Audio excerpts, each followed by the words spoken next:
everybody doing? My name is Anthony Brown Logan. We're going to get to the video of Trump speaking at Fox News in just a moment, but this is a little bit of an intro. He went totally ballistic in this interview, and I love it. He spoke about the deep state, the DOJ, the FBI, the so-called Russian collusion, the hypocrisy with how they treated Hillary Clinton and how they're treating him.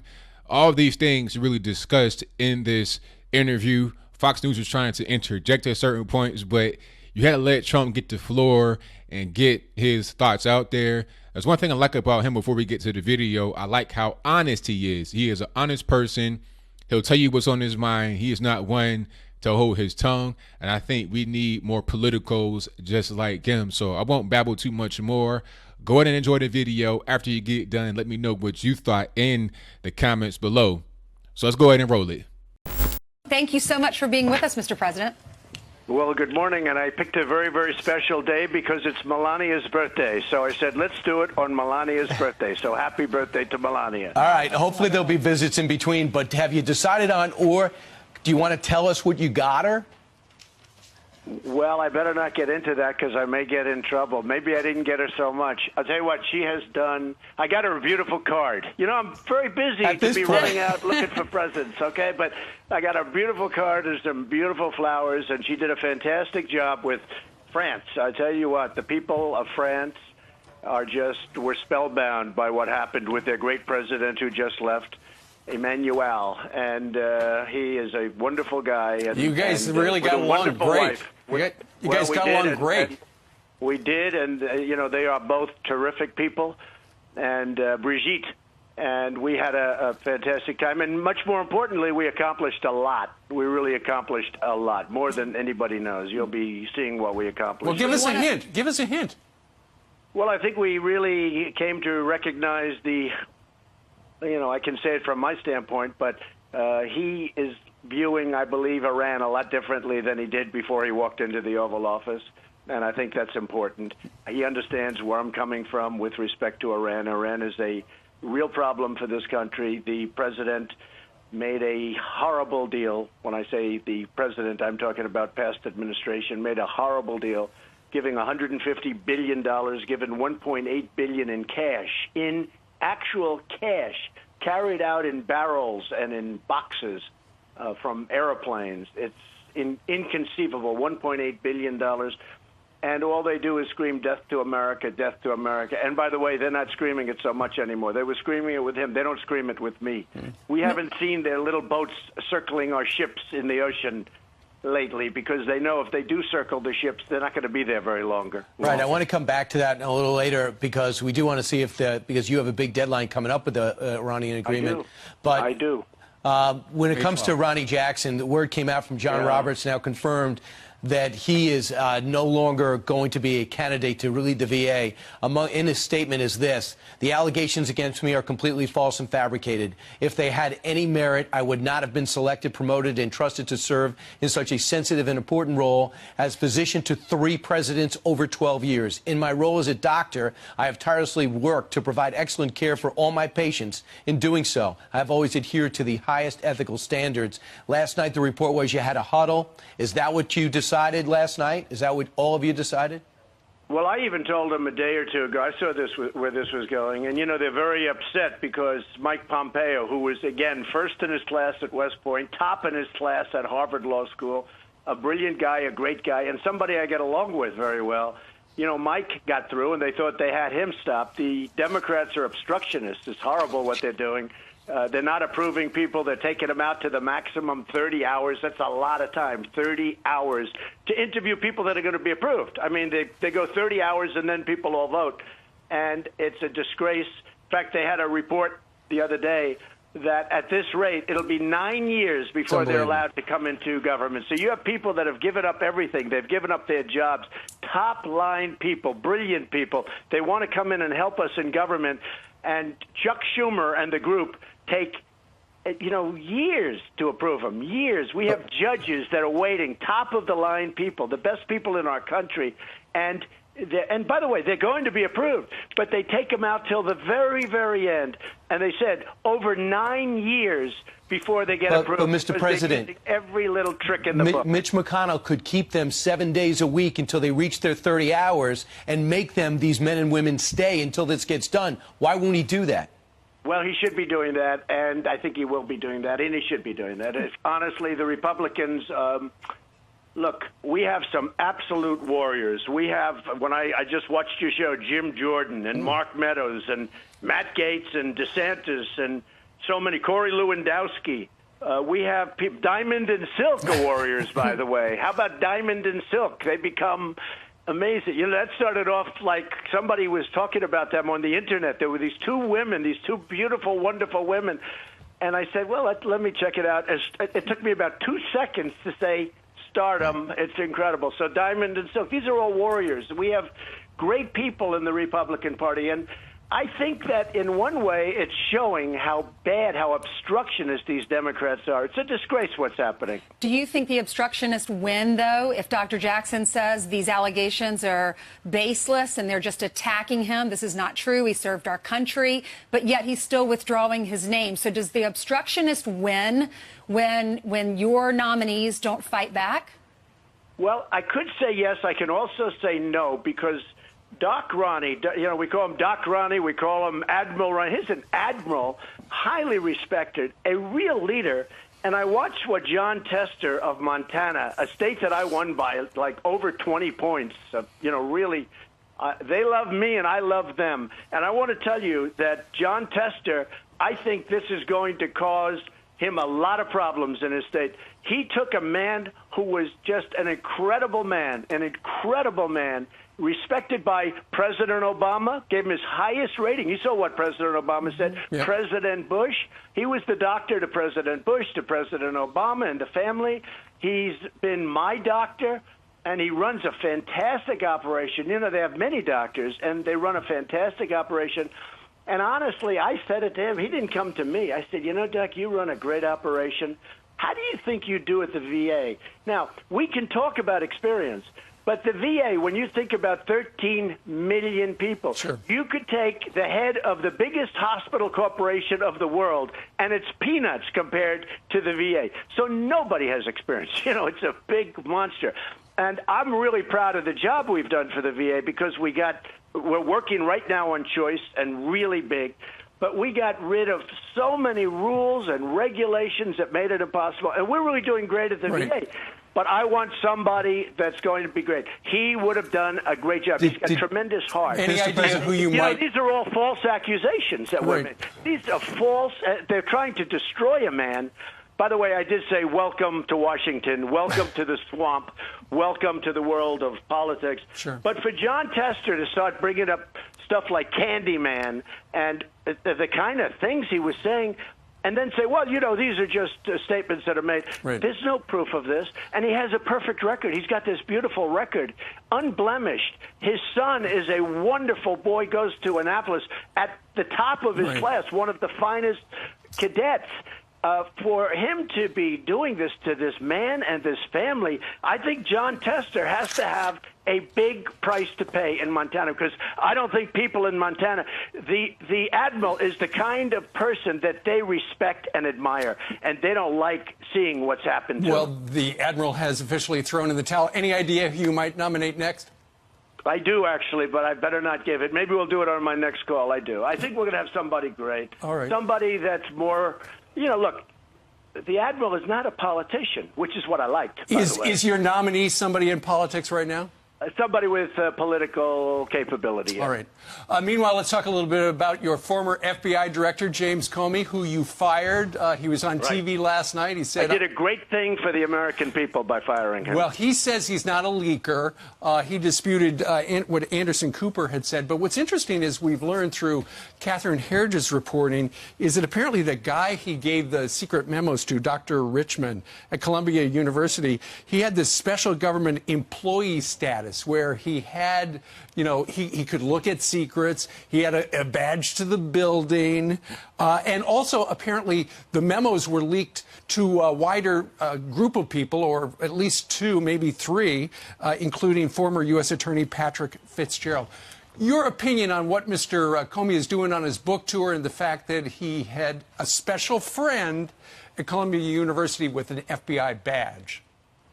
Look, Comey is a leaker and he's a liar. And not only on this stuff, he's been leaking for years. He's probably been using his friend, the so-called professor, who now turns out to have FBI clearance, which he never said. He even lied about that because he never said that in Congress. He said he gave it to a friend. And he gave it to a friend to leak classified information. It's all classified. It was totally classified. So he did an illegal act, and he said it himself, in order to get a special counsel against me. So the special counsel, and by the way, and Intelligence Committee and everybody else has found no collusion. There's no collusion with me and the Russians. Nobody's been tougher to Russia than I am. You can ask President Putin about that. There's been nobody. Between the military and the oil and all of the other things that I've done, the aluminum tax, they send us a lot of aluminum, and I put tariffs on aluminum coming in. The 60 people that we sent out, the 60 so-called diplomats, nobody's been tougher. Nobody's even been close to as tough as me, and we hear this nonsense going. So there's no collusion whatsoever. Well, Comey, what he did, Brian, was terrible. He leaked classified information in order to try and get a special counsel. He says it wasn't classified, Mr. President. He says it wasn't classified. Oh, it's totally classified. And he also leaked the memos, which are classified. Nobody unclassified them. And those memos were about me, and they're phony memos. He didn't write those memos accurately. He put a lot of phony stuff. For instance, I went to Russia for a day or so, a day or two, because I own the Miss Universe pageant. So I went there to watch it because it was near Moscow. So I go to Russia. Now, I didn't go there. Everybody knows the logs are there, the planes are there. He said, I didn't stay there at night. Of course I stayed there. I stayed there a very short period of time, but of course I stayed. Well, his memo said I left immediately. I never said that. I never said I left immediately. So he said, and you know the funny thing, he does these memos, and then fake news CNN, who's a total fake, they give Hillary Clinton the questions to the debate. Nobody. Can you imagine, by the way, if you gave me the questions to a debate? They would have you out of business, and they'd have me, you better get out of this campaign with that. They don't even bring it up. I mean, CNN, fake news CNN, actually gave the questions. Yeah, but don't worry about them. I want to ask you. But think of it. How bad is that? So anyway, so Comey leaked, and by the way, also what he did with CNN in order to placate them, you saw that whole scenario. This is a big mistake, this book. He is guilty of crimes, and if we had a Justice Department that was doing their job instead of spending it's your Justice Department, Mr. President. Mr. President, you're the Republican in charge. You've got a Republican running it. What I answer this all the time. Because of the fact that they have this witch hunt going on with people in the Justice Department that shouldn't be there, they have a witch hunt against the President of the United States going on. I've taken the position, and I don't have to take this position, and maybe I'll change, that I will not be involved with the Justice Department. I will wait till this is over. It's a total...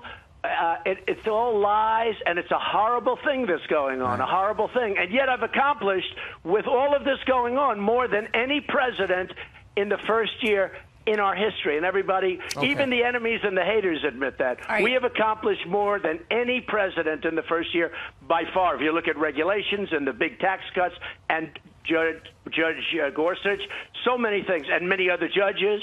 But the big thing, the tax cuts, the regulations, nobody's done what we've done, what I've done, despite what's going on. So I'm very disappointed in my Justice Department. But because of the fact that it's going on, and I think you'll understand this, I have decided that I won't be involved.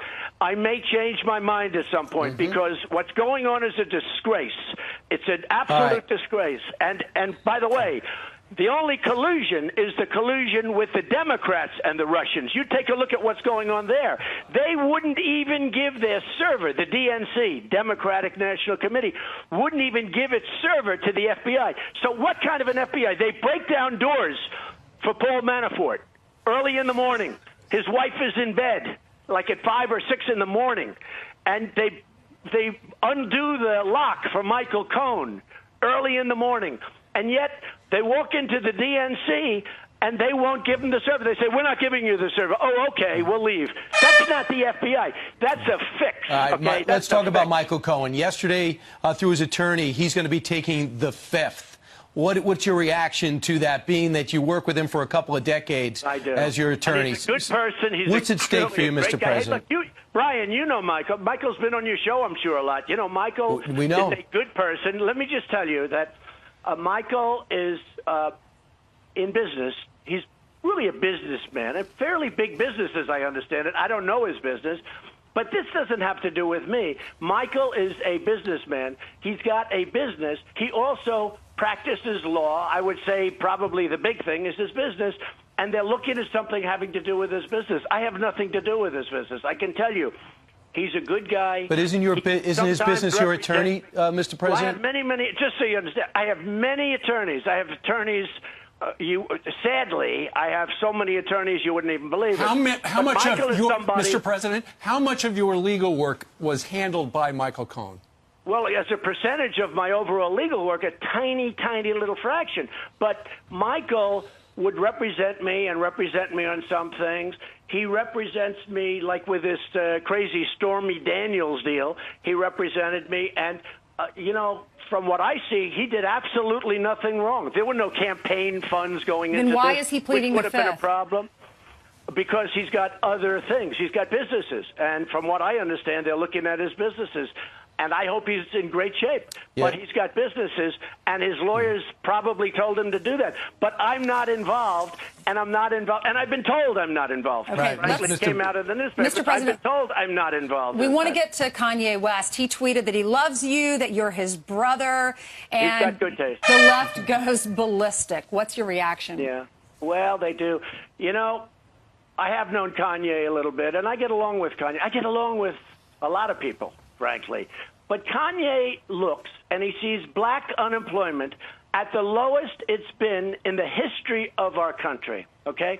He sees Hispanic unemployment at the lowest it's been in the history of our country. He sees, by the way, female unemployment, women unemployment, the lowest it's been in now almost 19 years. He sees that stuff, and he's smart. And he says, you know what? Trump is doing a much better job than the Democrats did. And by the way, if they ever got in and started putting back all these rules and regulations where you can't breathe, where businesses go out of business, our country would be in big trouble. And had I not gotten elected, Hillary would have come in. She would have added more rules and regulations. We would have been out of business because you saw what was happening. We were going down. Right. Yeah, and a couple of things. On top of that, there's a bigger picture. Kanye West comes out, regardless of what he says, he doesn't have anything personally against you. He likes you, even if he doesn't agree with everything. Then he has other people in the black community, like Chance the Rapper comes out and says, black people don't have to be Democrats. Have Republicans done a bad job ignoring the black community up until now? You know, I think it was just a custom. People don't realize, you know, if you go back to the Civil War, it was the Republicans that really did the thing. Lincoln was a Republican. I mean, somehow it changed over the years. And I will say, I really believe it's changing back. Remember, I was going to get no black votes. Right. I was going to get none. Well, I got a lot. I've got a lot of support. You know, I should have gotten much more. Now, in fact, I used to go around saying, what do you have to lose? I'd say that at speeches. Remember, I'd go into a stadium. I'd talk about the African-American vote. I said, the education is not good. Obviously, the law enforcement in your community, the crime is at levels that nobody's ever seen before. You know, I'd go through like 7, 10 stats. I'd say, vote for me. What do you have to lose? Right. So now they voted for me. Crime is way down. And really importantly, the unemployment picture is the best it's been in the history of our country for African Americans. Mr. President, what does it say, though, about the political discourse in this country, that when somebody comes out and say, I like Donald Trump, suddenly the political left goes out and destroys him. Shania Twain was asked a couple of days ago about, well, if you could have voted for Donald Trump, would you have? And she said, yeah, I would have. And then she got so destroyed online, she had to come out and apologize. And then yesterday, the same thing with Kanye West. Suddenly people are saying the guy's out of his mind because he supports you. What happened to being able to have a different point of view? Right. I'll tell you what happened. Shania, who I think is terrific, but she made a mistake by sort of saying, I wish I didn't, go public with it. But we know how she feels. But people have done that, and they're amazed at what happens to their business because we have tremendous support. We have tremendous fans. If I ever called for a rally in Washington, D.C., we'd have millions of people coming into Washington because they love what's happening. So when I see a Kanye sticking to his guns, or when I see others, and there are plenty of others, sticking to their guns and coming out and saying it, you have a young lady who's been very much in the news in the last 3 or 4 days. Candace Owens. Because she's fantastic. She's like the hottest thing out there now. You have people do that, they become much more popular. Remember, we won the election, and we won it easily. A lot of people say, oh, it was close. And by the way, they also like to always talk about electoral college. Well, it's an election based on the electoral college. I would rather have a popular election, but it's a totally different campaign. It's as though you're running, if you're a runner, you're practicing for the 100-yard dash as opposed to the 1 mile. The electoral college is different. I would rather have the popular vote because to me, it's much easier to win. It's a totally different set of goals as opposed to electoral college. But we have an electoral college. Right. I got 306, and she got, 223. So remember, there was no way to break 270. I heard that on CBS and NBC and ABC. They're all fake news. I heard that for so long, and CNN, but I heard that for so long. There is no way. So what they're trying to do is suppress the vote. Everyone goes home and says, I really like Donald Trump, but I've watched on the news, and they don't know it's fake news. I've taught them it's fake news.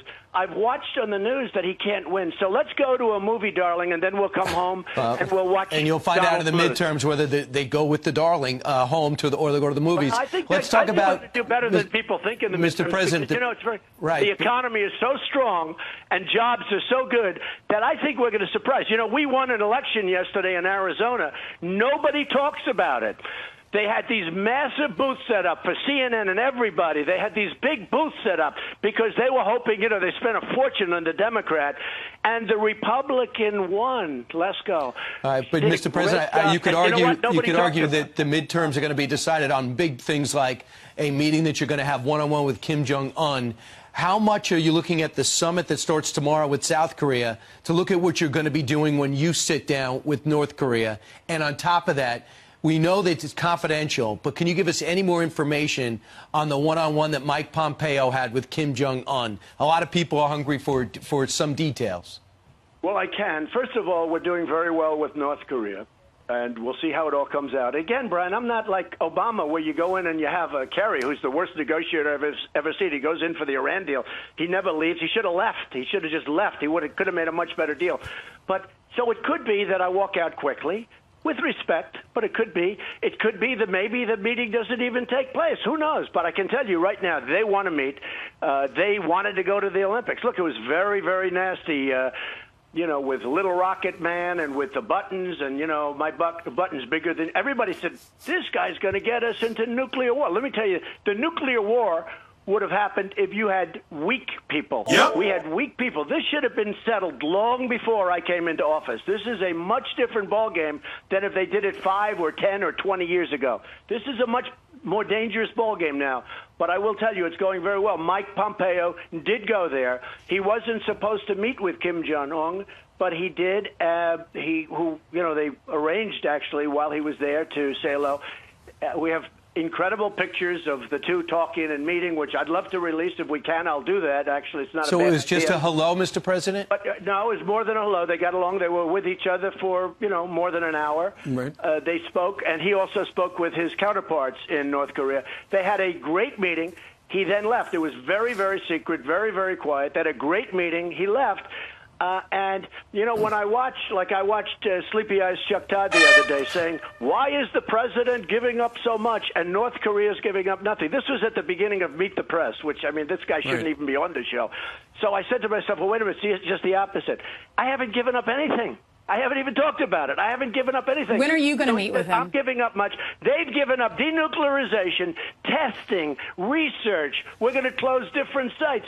And I'm saying to myself, wait a minute. All of these things he's given up, and we haven't even really that much asked him, because we would have asked him, but they gave it up before I even asked. So I have this guy, fake news. He's on television saying, why am I giving up something? I never gave up anything. The people have to understand how dishonest the news is. And in all fairness to Fox, you guys don't always treat me great, but you treat me fairly. You know, it's not like Fox is perfect for me. They're not. They're tough. But at least it's fair. Yep. When you look at some of the others, you look at like a CNN, they'll have a council of 7 people. And of the 7 people, every one of them is against me. I'm saying, where do they even find these people? I'm not your doctor, Mr. President, but I would recommend you watch less of them. I don't watch them at all. I watched last night. I tell you what, I watched Leakin' Lion Comey last night, and I hated to do it. You know, one of the reasons people say you're still looking good, Mr. President. How do you do it? Well, one of the things I've been able to do, which is something I never thought I had the ability, I would always watch. Now, frankly, I don't have time for 2 reasons. There's too much, and I don't have time. But I would watch, whether it's good or bad, I'd always watch.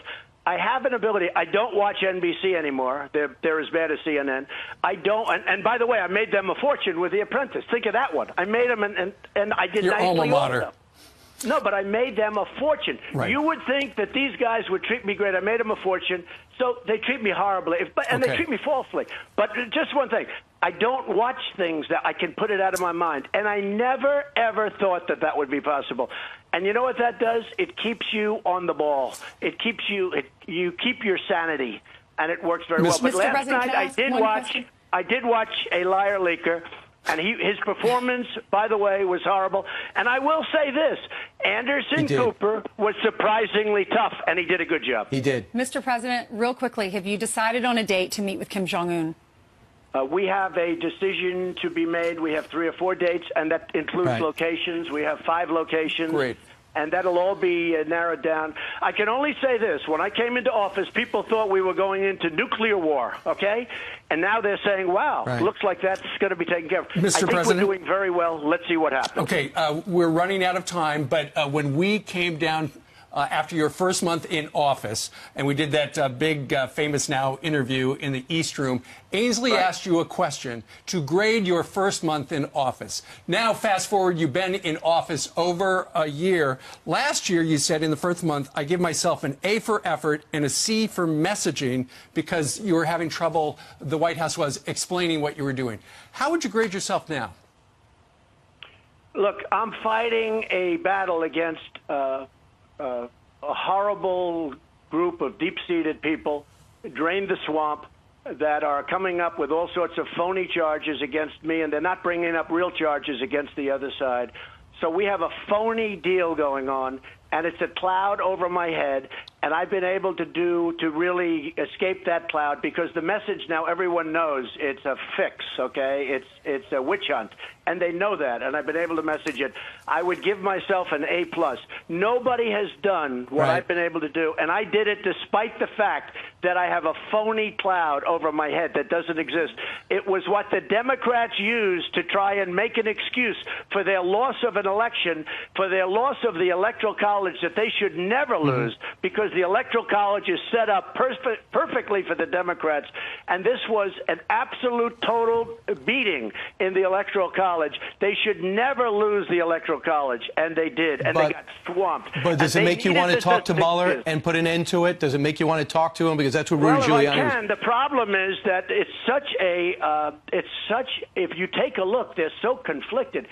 The people that are doing the investigation, you have 13 people that are Democrats. You have Hillary Clinton people. You have people that worked on Hillary Clinton's foundation. They're all, I don't mean Democrats. I mean like the real deal.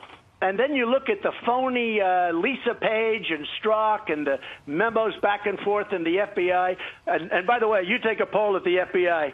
I love the FBI. The FBI loves me. But the top people in the FBI, headed by Comey, were crooked. You look at McCabe, where he takes $700,000 from somebody supporting Hillary Clinton. He takes $700,000 for his wife's campaign. And by the way, didn't even spend that money. They kept some of it because under that law, she took $7. He took $700,000 from a group headed by Terry McAuliffe, who was under investigation by McCabe and the FBI, and that investigation disappeared. He took $700,000. And you look at the corruption at the top of the FBI, it's a disgrace. And our Justice Department, which I try and stay away from, but at some point I won't. Our Justice Department should be looking at that kind of stuff, not the nonsense of collusion with Russia. There is no collusion with me and Russia, and everyone knows it. Everyone, we could talk to you all day, but it looks like you have a million things to do. But I hope you could join us again, Mr. President. Thank you so much for being with us. Good luck with your book. It's going to be a winner. Thank you so much. And happy birthday to Melania. Thank you very much. We'll see you next Thursday, Mr. President. Yeah. Okay. Phone lines open. Call in again sometime. Thank you. Good. Thank you. Bye. Very nice in the call in.